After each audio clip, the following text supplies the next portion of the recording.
بسم اللہ الرحمن الرحیم۔ شروع اللہ کا نام لے کر جو بڑا مہربان نہایت رحم کرنے والا ہے۔ السلام علیکم ورحمۃ اللہ وبرکاتہ۔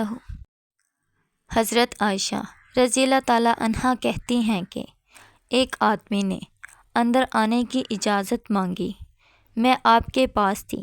آپ نے فرمایا یہ اپنے خاندان کا برا آدمی ہے، پھر اسے اجازت دے دی اور نرمی سے بات کرنے لگے۔ جب وہ چلا گیا تو میں نے کہا، اے اللہ کے رسول صلی اللہ علیہ وآلہ وسلم، آپ نے اس کے بارے میں یہ باتیں کہیں، پھر اس سے نرمی سے بات کرنے لگ گئے۔ آپ صلی اللہ علیہ وآلہ وسلم نے فرمایا، اے عائشہ، لوگوں میں بدترین وہ شخص ہے جسے لوگ اس کی بد کلامی کی وجہ سے چھوڑ دیں۔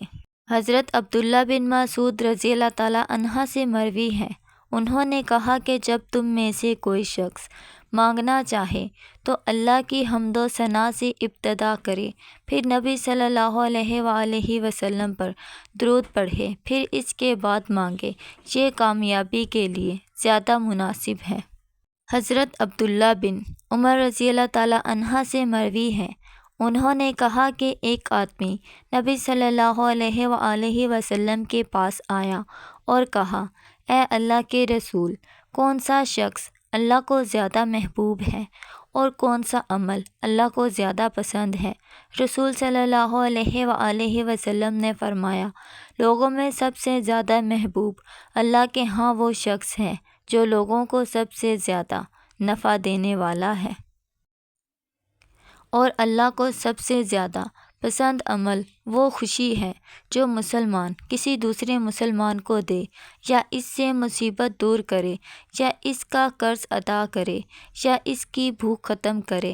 اور اگر میں کسی بھائی کے ساتھ اس کی ضرورت پوری کرنے کے لیے چلوں تو یہ مجھے اس مسجد یعنی مسجد نبوی میں ایک ماہ اعتکاف میں بیٹھنے سے زیادہ محبوب ہے۔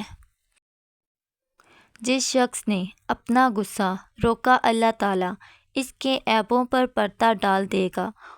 جو شخص اپنے غصے کے مطابق عمل کرنے کی طاقت کے باوجود اپنے غصے کو پی گیا، اللہ تعالیٰ قیامت کے دن اس کے دل کو امید سے بھر دے گا۔ اور جو شخص اپنے بھائی کے ساتھ اس کی ضرورت پوری ہونے تک اس کے ساتھ چلا تو اللہ تعالیٰ اسے اس دن ثابت قدم رکھیں گے جس دن قدم ڈگمگا رہے ہوں گے۔